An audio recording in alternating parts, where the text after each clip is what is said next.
Hi friends, అందరికీ నమస్తే. Welcome to my channel SV communications. నేను మీ అభిరామ్ రయ్య. అయితే మీరు తమిళ చూసే ఉంటారు. ఇకపై డమ్మీ వార్తలు, అదేవిధంగా ఏ జనరేటెడ్ సంబంధించి ఎటువంటి ఫేక్ న్యూస్ అయినా కూడా ఇక నుంచి మరి సోషల్ మీడియాలో కనిపించకుండా చేయాలని మన సెంట్రల్ గవర్నమెంట్ ఇప్పుడు ప్రస్తుతం ఒక కమిటీ వేసింది. అయితే ఇది న్యూస్ పేపర్లో కూడా రావడం జరిగింది. దాని ప్రూఫ్స్ అన్నీ కూడా మీకు పక్కన డిస్ప్లే అవుతుంటాయి.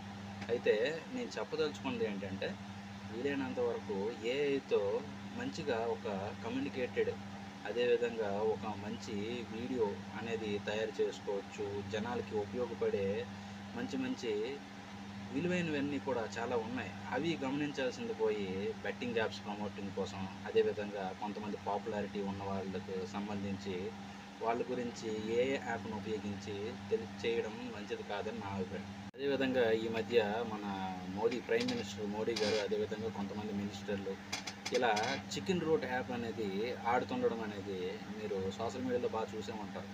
వీలైనంత వరకు మోడీ గారు ఆ యాప్ని ప్రమోట్ చేస్తున్నట్టు, ఆడినట్టు ఇలాంటివన్నీ ఏఐ జనరేటెడ్ వీడియోస్ అనమాట. ఎందుకంటే ఒక పర్సన్ లేకపోయినా కూడా అక్కడ ఆ పర్సన్ ఉన్నట్టు, అక్కడ ఆ పర్సన్ గేమ్ ఆడుతున్నట్టు ఇలా చూపించి వాయిస్ ఇమిటేట్ చేసి, అదేవిధంగా వెనక బ్యాక్గ్రౌండ్ కూడా వీలైనంత వరకు ఎడిటింగ్ చేసి ఒక ఏఐ జనరేటెడ్గా తీసుకొని ప్రముఖులు, అదేవిధంగా మంత్రులు, అదేవిధంగా సెంట్రల్ క్యాబినెట్, అదేవిధంగా మన ప్రధానమంత్రి మోదీ గారిని ఇలా చేయడం జరిగింది.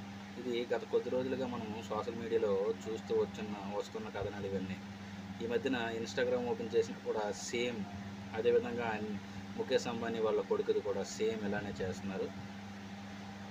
అదేవిధంగా చుట్టూ ఓవరాల్ క్యాబినెట్ కూడా ఇందులో ఎంటర్ అవ్వడం జరిగింది. అయితే కొంతమంది ఎంపీలు, అదేవిధంగా ఈయన చుట్టూన్న ఓవరాల్ క్యాబినెట్ అనేది పూర్తిగా ఒక విధంగా నివేదిక ఇవ్వాలి ఖచ్చితంగా.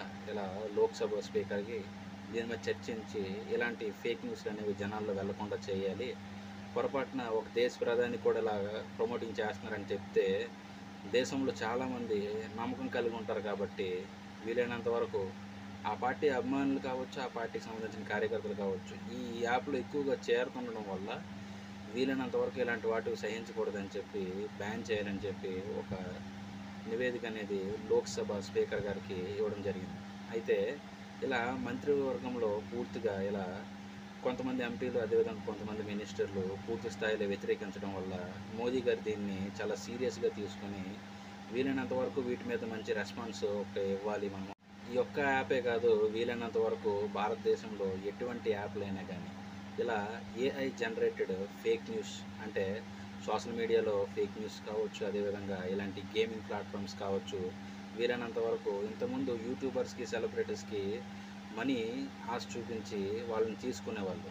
అయితే ఇప్పుడు పోలీస్ డిపార్ట్మెంట్ అనేది పట్టుకొని అరెస్ట్ చేయడం వల్ల ఎవరు ముందుకు రాకపోవడంతో ఇలా ఏఐ జనరేటెడ్గా బెట్టింగ్ యాప్స్ ప్రమోట్ చేయడం, అదేవిధంగా ఏఐ జనరేటెడ్గా ఫేక్ న్యూస్ని క్రియేట్ చేసి సోషల్ మీడియాలో అప్లోడ్ చేయడం, ఇలాంటివన్నీ కాస్త ఫ్రాడ్ ఎక్కువ అవుతుందని చెప్పి వీటిని పూర్తి స్థాయిలో టెలికమ్యూనికేషన్ రంగానికి, అదేవిధంగా ఫైనాన్షియల్ డిపార్ట్మెంట్కి, అదేవిధంగా వీలైనంత వరకు టెలికమ్యూనికేషన్స్కి అందరికీ కూడా ఇలా ఒక పెద్ద వార్నింగ్ అనేది ఇవ్వడం జరిగింది అనుకుని చెప్పుకోవచ్చు. అదేవిధంగా వీలైనంత వరకు ఇలాంటి ఇంట్రెస్టింగ్ అప్డేట్స్కి మన ఛానల్లో మరిన్ని వీడియోస్ ఉంటాయి. వీలైనంత వరకు ఛానల్ని సపోర్ట్ చేయండి. వీలైనంత వరకు సబ్స్క్రైబ్ చేసి మీకు తెలిసిన వాళ్ళకి షేర్ చేయండి. Thank you for watching.